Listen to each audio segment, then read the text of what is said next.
इन हुर्मत वाले महीनों में जुल्म ना करो क्योंकि इसमें गुनाह करना दूसरे महीनों की निस्बत ज़्यादा शदीद है।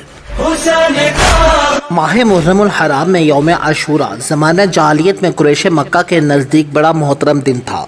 इसी दिन खाना काबा पर नया गुलाफ डाला जाता था और कुरैश इस दिन रोज़ा रखते थे। क़यास ये है कि हज़रत इब्राहीम अलैहिस्सलाम की कुछ रवायात इसके बारे में इन तक पहुँची होंगी। रसूलुल्लाह सल्लल्लाहु अलैहि वसल्लम का दस्तूर था कि कुरैश मिल्लत इब्राहीमी की निस्बत से जो अच्छे काम करते थे, इन कामों में आप उनसे इत्तफ़ाक़ इश्तराक फरमाते थे।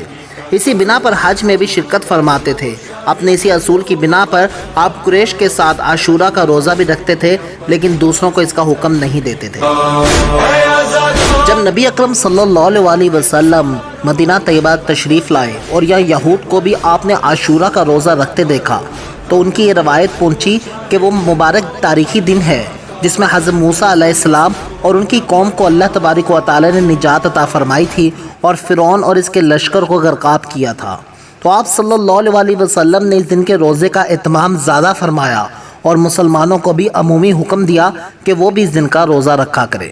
बुखारी और मुस्लिम में वाज़िह है कि रसूलुल्लाह सल्लल्लाहु अलैहि वसल्लम ने यौम आशूरा की सुबह मदीना मुनव्वरा के आस पास की उन बस्तियों में जिनमें इंसान रहा करते थे ये इतला भिजवाई कि जिन लोगों ने अभी तक कुछ खाया पिया ना हो वो आज के दिन का रोज़ा रखें, और जिन्होंने कुछ खा पी लिया हो वो भी दिन के बाकी हिस्से में कुछ ना खाएं बल्कि रोज़ेदारों की तरह रहें। बाद में रमज़ानुल मुबारक के रोज़े फ़र्ज़ हुए तो आशूरा के रोज़े की फ़र्जियत मनसूख हो गई। इसकी हैसियत एक नफल के रोज़े के बराबर रह गई।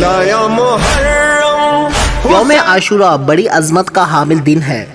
तारीख़ के अजीम वाक़यात इससे जुड़े हैं, जैसा कि यौम आशूरा में ही आसमान और ज़मीन, कलम और हज़रत आदम अलैहिस्सलाम को पैदा किया गया। इसी दिन हज़रत आदम अलैहिस्सलाम की तौबा कबूल हुई। इसी दिन हज़रत नूह अलैहिस्सलाम की कश्ती होलनाक सैलाब से महफूज होकर कोहे जोदे पर लंगर अंदाज हुई, और इसी दिन हज़रत इब्राहीम अलैहिस्सलाम को खलीलुल्लाह बनाया गया और उन पर आग गुले गुलजार हो गई। इसी दिन हज़रत इस्माइल अलैहिस्सलाम की पैदाइश हुई। इसी दिन हज़रत यूसुफ अलैहिस्सलाम को कैद खाने से रिहाई नसीब हुई और मिस्र की हुकूमत मिली। इसी दिन हज़रत यूसुफ अलैहिस्सलाम की हज़रत याकूब अलैहिस्सलाम से एक तवील अरसे के बाद मुलाकात हुई। इसी दिन हज़रत मूसा अलैहिस्सलाम और उनकी कौम बनी इसराइल को फ़िरौन के जुल्म से निजात हासिल हुई।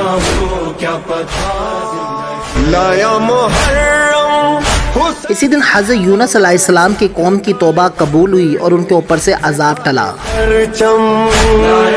इसी दिन कूफी फ़रेबकारों ने नवासे रसूल सल्लल्लाहु अलैहि वसल्लम और जिगर गोशा फ़ातिमा रज़ी अल्लाह तआला अन्हा को मैदान करबला में शहीद किया, और इसी दिन क़यामत बर्पा होगी।